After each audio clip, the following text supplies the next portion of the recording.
నమస్తే, welcome to burning issue. Andhra Pradesh రాజకీయాల్లో కొత్త శకం మొదలైంది. ఒక సంచలనాత్మక విజయం, 100కు 100% గెలుపుతో గేమ్ చేంజర్ అనిపించుకున్నారు జనసేనాని. కానీ ఇది కేవలం ఆరంభం మాత్రమే. ఉప ముఖ్యమంత్రి పవన్ కళ్యాణ్ దృష్టి ఇప్పుడు అధికారంపై కాదు, పార్టీ పునాదులపై ఫోకస్ పెట్టినట్టు తెలుస్తోంది.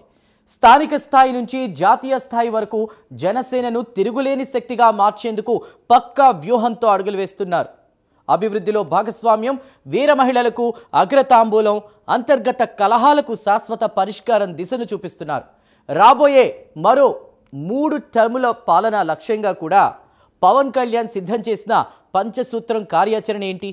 రాజకీయాల రూపురేఖలను మార్చే ఈ కొత్త విజన్ వెనుక ఉన్న లోతైన వ్యూహాన్ని ఇప్పుడు తెలుసుకుందాం.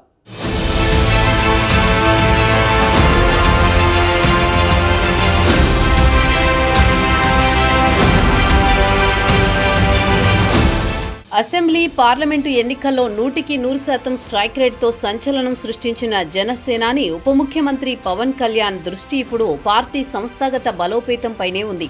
కేవలం తాత్కాలిక విజయాలతో సరిపెట్టుకోకుండా 20 ఏళ్ల పాటు పాలనలో కొనసాగాలనే పక్కా వ్యూహంతో అడుగులు వేస్తున్నారు.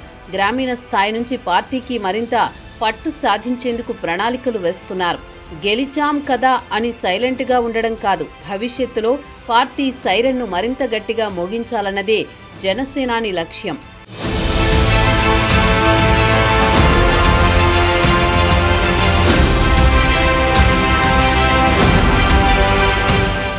జనసేన పటిష్టత కోసం పవన్ కళ్యాణ్ ప్రకటించినదే పంచసూత్రం.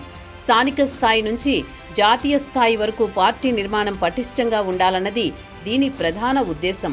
ఇందులో భాగంగా పంచాయతీ నుంచి లోక్సభ నియోజకవర్గం వరకు ప్రతి స్థాయిలో 5 సభ్యులతో కమిటీలను నియమించాలని ఆదేశించారు. ఈ కమిటీలు కేవలం రాజకీయ కార్యకలాపాలకే పరిమితం కాకుండా తమ ప్రాంతాల అభివృద్ధిలో, ప్రజలకు అవసరమైన మౌలిక సౌకర్యాల కల్పనలో చురుకైన పాత్ర పోషించాలని సూచించారు.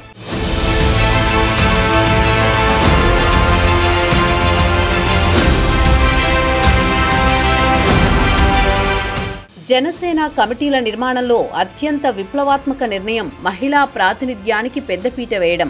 ప్రతి కమిటీలోనూ తప్పనిసరిగా 1 లేదా 2 వీర మహిళలకు స్థానం కల్పించాలని నిర్దేశించారు. ఈ విధానాన్ని ఇప్పటికే పిఠాపురం నియోజకవర్గంలో ప్రయోగాత్మకంగా అమలు చేసి పనితీరును అంచనా వేస్తున్నారు. ఈ చర్య ద్వారా పార్టీలో మహిళలు కేవలం కార్యకర్తలుగా కాకుండా కీలక నిర్ణయాలు తీసుకునే నాయకత్వ స్థాయిలో ఎదిగేందుకు అవకాశం కల్పించారు.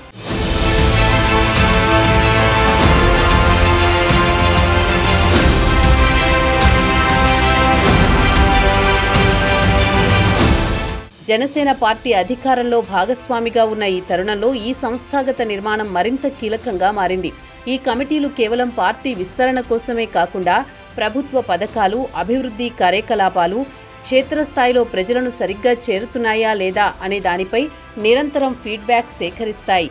ఈ పటిష్టమైన యంత్రాంగం ద్వారా ప్రజలకు మరింత చేరువయ్యేలా కృషి చేయాలని పార్టీ శ్రేణులకు అంతర్గత ఆదేశాలు జారీ అయ్యాయి.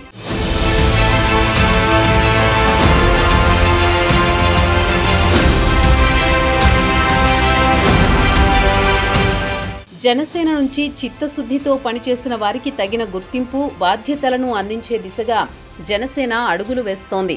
రాష్ట్ర స్థాయి నుంచి కింది స్థాయి వరకు కూటమి ప్రభుత్వంలో పొందిన నామినేటెడ్ పదవుల భర్తీపై ఇప్పటికే సమీక్ష నిర్వహించారు. కూటమి ధర్మాన్ని అనుసరించి ముందుకు వెళ్లడం అనేది పవన్ వ్యూహంలో అత్యంత ముఖ్యమైన అంశం.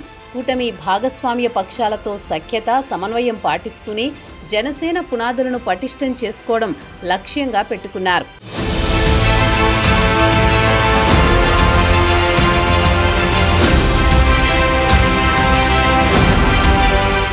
ఉప ముఖ్యమంత్రిగా కూటమి ప్రభుత్వంలో కీలక నేతగా పవన్ ప్రజాప్రతినిధులకు రోల్ మోడల్గా నిలిచారు. ప్రజాసేవలో ఏమాత్రం తప్పు జరిగినా అది సొంత పార్టీ నేతలైనా లేదా కూటమి భాగస్వామ్య నేతలైనా సరే వెంటనే హెచ్చరిస్తున్నారు. అధికారం అనేది ప్రజాసేవకు ఒక సాధనం మాత్రమేనని, ప్రజలు కూటమి పార్టీలపై పెట్టుకున్న నమ్మకాన్ని ఏ ఒక్క నేత కూడా వమ్ము చేయకూడదు అనేది ఆయన విధానం. రాజకీయాల్లో జవాబుదారీతనం, నిబద్ధత అనే విలువలకు పవన్ అధిక ప్రాధాన్యత ఇస్తున్నారని, ఇది ఆయన పాలనా దృష్టిని ప్రతిబింబిస్తుందని విశ్లేషకులు భావిస్తున్నారు.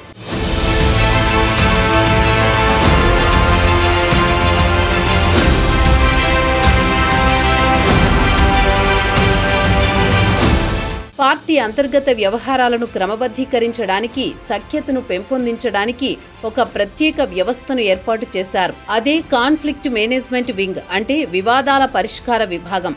ఈ విభాగం పార్టీ కేంద్ర కార్యాలయం నుంచి పనిచేస్తుంది. అంతర్గత క్రమశిక్షణ, సఖ్యతను లక్ష్యంగా చేసుకున్న ఈ వింగ్లో 11 మంది సభ్యులను నియమించాలని, ఇందులోనూ 3 వీర మహిళలకు స్థానం కల్పించాలని పవన్ కళ్యాణ్ ఆదేశించారు. ఈ వింగ్ ఏర్పాటు ద్వారా పార్టీలో ఎలాంటి అంతర్గత విభేదాలు తలెత్తకుండా నిర్మాణాత్మక వాతావరణాన్ని సృష్టించడానికి జనసేనాని ప్రయత్నిస్తున్నారు. ఇది రాజకీయ పార్టీలలో సాధారణంగా కనిపించే అంతర్గత కలహాలకు ఒక వినూత్న పరిష్కారంగా నిలుస్తుంది.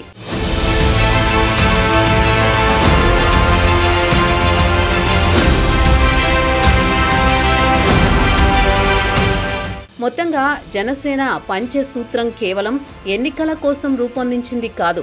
ఇది రాబోయే దశాబ్దపు రాజకీయ లక్ష్యాలను దృష్టిలో ఉంచుకుని పార్టీని ఒక శక్తివంతమైన, బాధ్యతాయుతమైన ప్రజాస్వామ్య సంస్థగా మార్చడానికి పవన్ తీసుకున్న వ్యూహాత్మక నిర్ణయం. స్థానిక స్థాయి నుంచి బలపడిన పార్టీ మాత్రమే సుస్థిరమైన పాలనను అందించగలదనేది ఈ వ్యూహం వెనుక ఉన్న బలమైన సందేశం.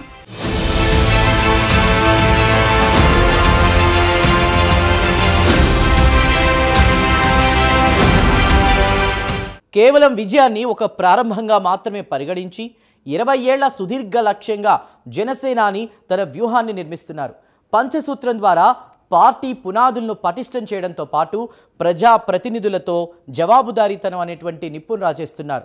ఈ నయాదూకుడుతో కూడినటువంటి సంస్థాగత నిర్మాణం ఆంధ్రప్రదేశ్ రాజకీయాలకు ఒక దృఢమైన దిశానిర్దేశం చేయనుంది. పవన్ కళ్యాణ్ ప్రభావాన్ని మరింత అజేయంగా మార్చబోయే ఈ కొత్త శకం ఎటువైపు పయనిస్తుందో వేచి చూడాలి.